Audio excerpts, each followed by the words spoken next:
Selanjutnya yaitu cara menulis daftar pustaka. Nah, seperti yang kita ketahui ya, bahwa daftar pustaka ini merupakan sumber referensi ketika menyusun proposal ataupun karya tulis ilmiah.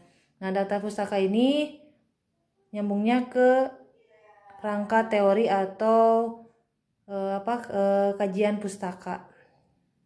Nah, bagaimana sih cara menulis daftar pustaka? Nah, kalau misalnya sumbernya dari buku ya, cara menulis daftar pustakanya yaitu jika penulisnya satu orang dan namanya terdiri dari 2 kata atau lebih, maka nama belakangnya dipindahkan ya ke depan memakai tanda koma atau terbalik namanya dengan nama belakangnya.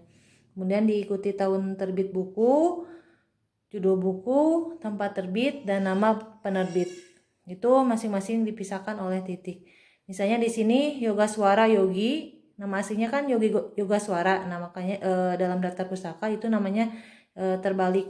Jadi Yogaswara, Yogi, tahun buku, kemudian judul buku.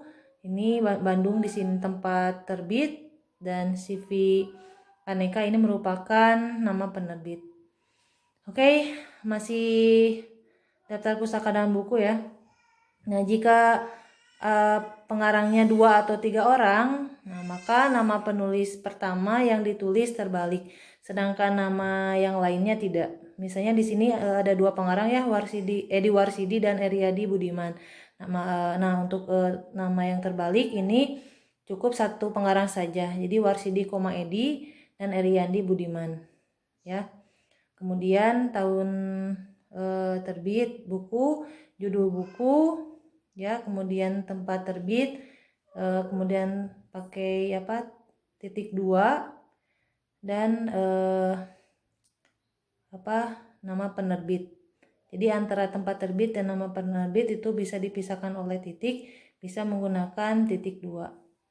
Oke, yang ketiga, jika penulisnya lebih dari 3 orang, maka hanya 1 orang saja yang dituliskan. Kemudian nama pengarang lainnya hanya diberikan keterangan dan kawan-kawan atau DKK.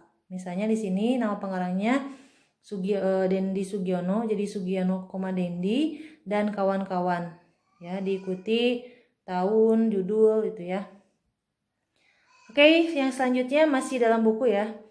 Jika tahun terbit tidak dicantumkan, bisa tidak ada tahun terbitnya nih dalam bukunya, maka tahun terbitnya diganti dengan tulisan tanpa tahun, ya.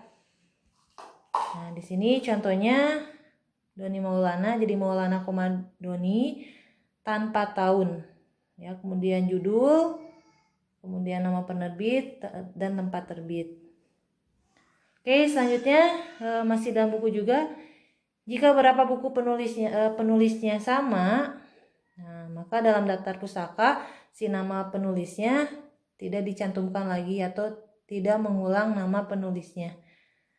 Ya, pada urutan kedua dan seterusnya, hanya diganti dengan garis 8 ketukan. Misalnya di sini nama pengarangnya ada Taufik Ismail ya, Ismail, Taufik dan kawan-kawan. Ini judul bukunya. Kemudian misalnya masih sama nih pengarangnya, tapi misalnya bukunya berbeda atau bukunya masih sama itu ya, bukunya misalnya berbeda, tapi pengarangnya sama. Nah, maka pengarangnya gak usah dicantumkan lagi, tapi nama pengarangnya diganti dengan garis ya, atau garis 8 ketukan gitu ya. Misalnya seperti ini. Cara menulis daftar pustaka yang kedua itu dari surat kabar. Nah, kalau surat kabar ini cara menulisnya ya, yaitu urutannya nama korannya dicetak miring dan juga penanggalan. Nah, contohnya di sini nama korannya Kompas Harian ya.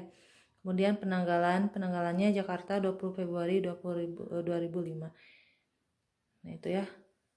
Nah, kemudian jika surat kabarnya berupa artikel, maka urutannya yaitu nama penulis, tahun terbit, kemudian judul artikel ya diapit menggunakan tanda petik 2. Kemudian nama koran dan tanggal terbit.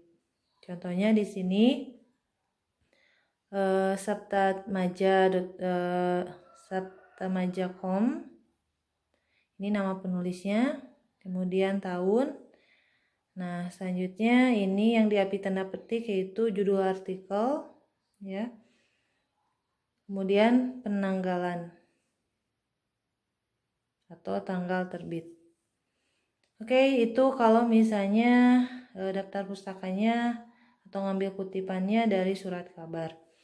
Selanjutnya kalau misalnya daftar pustakanya dari majalah. Nah, cara penulisannya ini sama dengan surat kabar, tetapi dalam majalah di belakang nama majalah ditambahkan nomor edisi. Misalnya di sini nama penulisnya Clayden Ignas, tahun, kemudian judul artikelnya ya, dan kemudian yang terakhir itu menggunakan nomor edisi.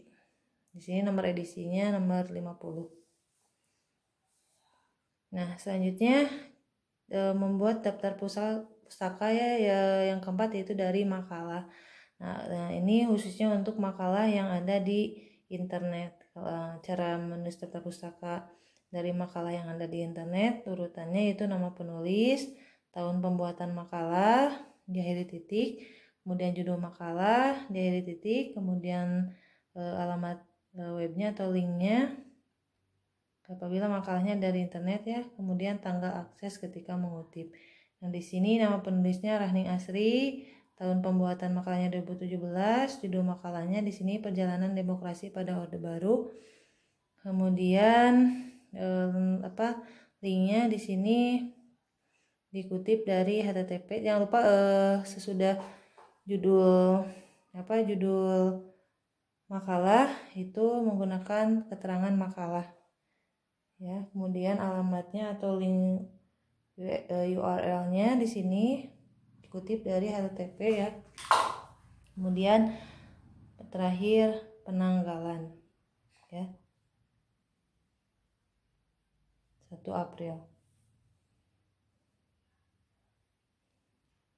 Yang selanjutnya yaitu cara menulis daftar pustaka yang bersumber dari makalah biasa. Kalau nomor 4 itu makalahnya dari internet. Nah, kalau ini makalah biasa ya. Nah, cara penulisannya di sini setelah kota tempat penulisan tidak terdapat nama penerbit karena memang makalah tidak ada nama penerbitnya ya kecuali buku. Nah, contohnya di sini Emi Sulaiman ini nama pengarangnya atau penulisnya, kemudian tahun makalahnya, kemudian judul makalah. Di sini suatu upaya pendekatan fenomenologis situasi kehidupan ya. Kemudian keterangannya di sini makalahnya berbentuk disertasi doktor. Kemudian tempat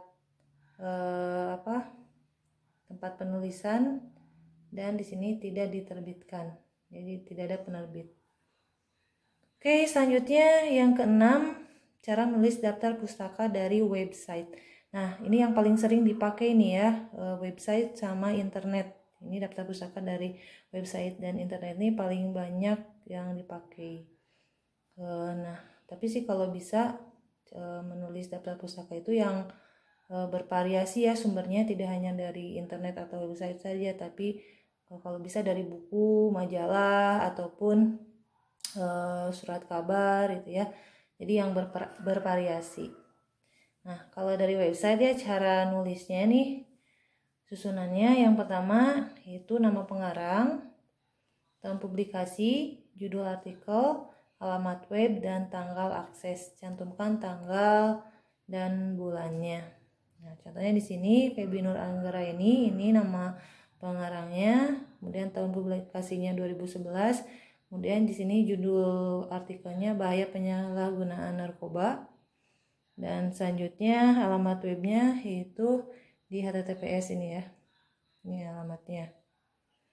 Kemudian terakhir tanggal akses 21 September.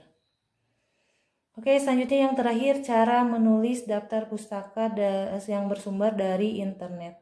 Nah, susunannya yaitu nama pengarang, diakhiri titik dan spasi, kemudian tahun publikasi sama diakhiri titik dan spasi, kemudian judul, keterangan internet ya ditulis huruf internet diberi kurung, diberi tanda kurung buka dan tutup ya, diakhiri titik, dan terakhir link URL-nya ya, atau alamat linknya. Nah, contohnya di sini Adrian, nama pengarang, tahun publikasinya 2006, judulnya Metode Mengajar Berdasarkan Tipologi Belajar Siswa. Kemudian keterangan internet. Nah, kasih keterangan internet, diberikan tanda kurung buka dan tutup dan diakhiri dengan titik. Ya, kemudian terakhir alamat linknya tersedia di HTTP artikel ini ya. Oke, mungkin itu saja penjelasan tentang proposal. Nah, mudah-mudahan kalian bisa memahami apa yang saya jelaskan, dan apabila tidak mengerti atau kurang jelas, nah boleh tanyakan via WhatsApp ya. Dan jangan lupa kerjakan tugasnya ya, terutama yang belum mengumpulkan tugas proposal penelitian. Nah, silakan kalian buat proposal penelitiannya dengan menggunakan unsur-unsur atau komponen-komponen dan sistematika penulisan yang sudah saya ajarkan ya. Harus sesuai urutannya. Kalau ada yang tidak mengerti, boleh nanti ditanyakan. Nah,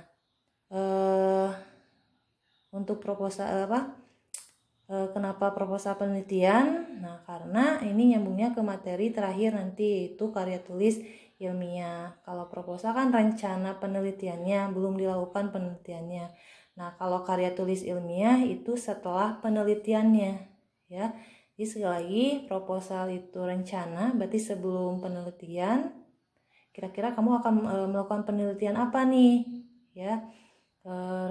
Bikin rencananya dalam bentuk laporan proposal. Nah, kemudian nanti hasil dari penelitiannya semuanya itu dituangkan di karya tulis ilmiah. Berarti karya tulis ilmiah itu kegiatan sesudah penelitian ya.